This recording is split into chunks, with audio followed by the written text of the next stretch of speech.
Questions like, when are we going to have another church-wide Bible study? Which book are we going to study? What are we going to study? And when I heard those questions, I rejoice in my heart because you are ready for the next step. You are ready to kick it up a notch to your spiritual maturity.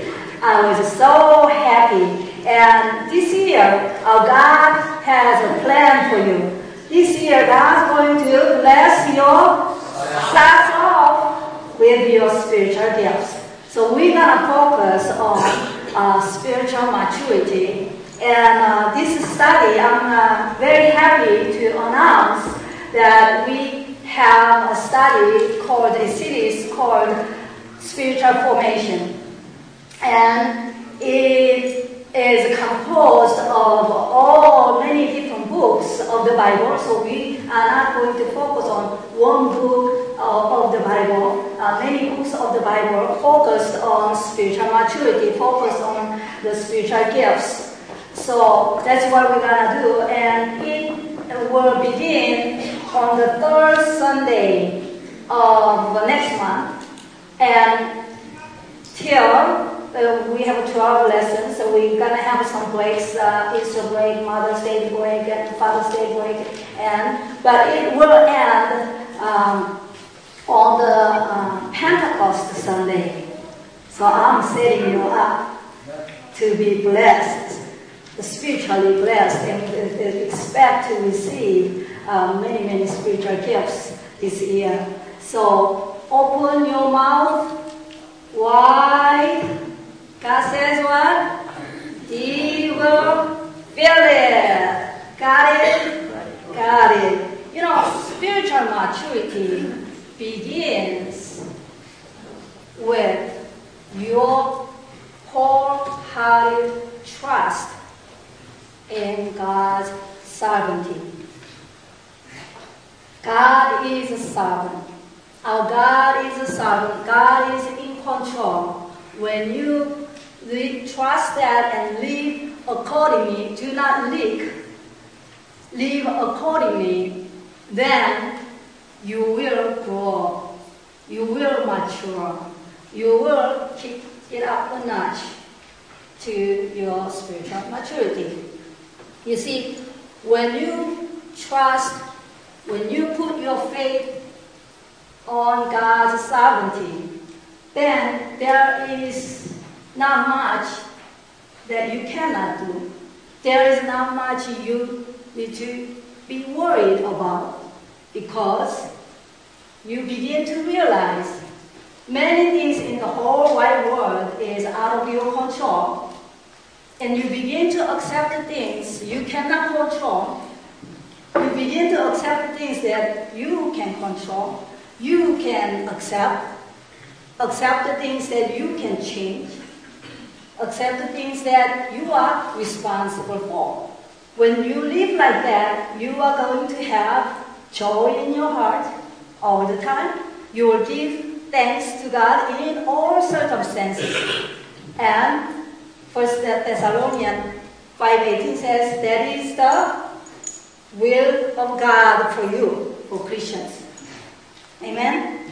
And today's passage we just read, it's David's prayer, King David's prayer, and he proclaimed his trust in God's sovereignty. And he said what? All the heavens and everything in heaven and on earth is yours. Glory and majesty, splendor and honor is all yours.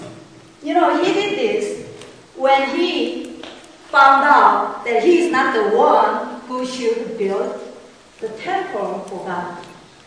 You know, instead of grumbling, complaining, what do you mean, God? I planned this to glorify you. I collected money, I collected gold, I collected that, and I have my plan to please you, to honor you. But God says, no.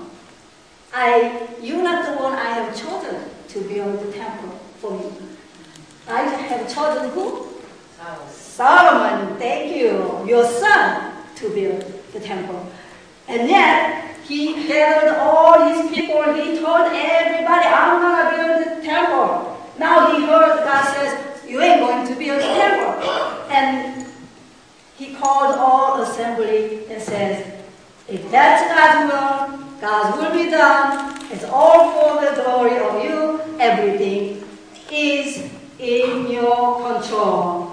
That's why he's a mature believer, right? So let us ponder upon what it's like when you put trust in God's sovereignty and how you live and how you live accordingly so that you can kick it up a notch. Am I doing it right? Okay, kick it up a notch to your spiritual maturity. Amen? You know, when we go, every time we go to Pula Hospital for Pula Hospital ministry, all the patients, the residents there, they come. You can see, you know, they have limitations. There are physical limitations and emotional limitations and mental limitations, all that. But we always sing what? He's got the whole world in his hand. We always, and they knew how to sing that song.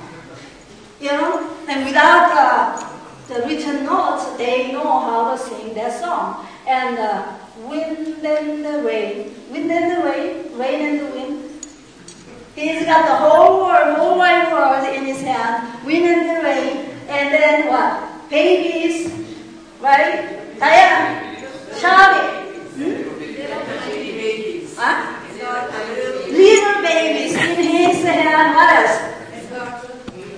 He's got the kurase. Huh? You and me, brother. You and me, brother. You and me, sister. Yeah. And we say kurase in his hand. Pula hospital staff in his hand. And then we go, your health and my health in his hand. Oh boy, you should see their facial expression.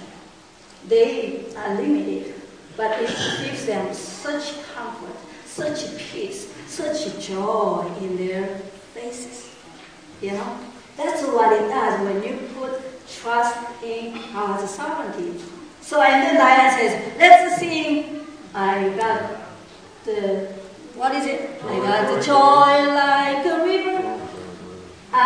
You know,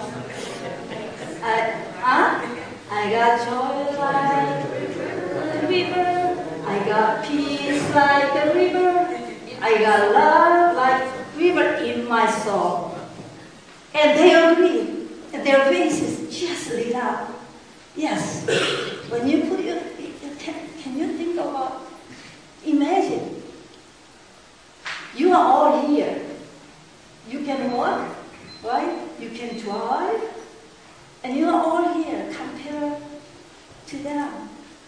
And yet, they profess their faith in the songs that we sing and just bring them such joy in their hearts.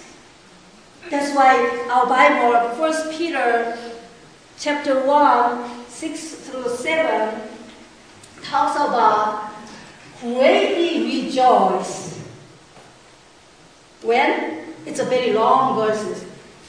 Greatly rejoice, I'm going to cut it. Greatly rejoice in when? In all sorts of kinds of trials, because your trials has purpose. And it is the purpose of proven genuineness of your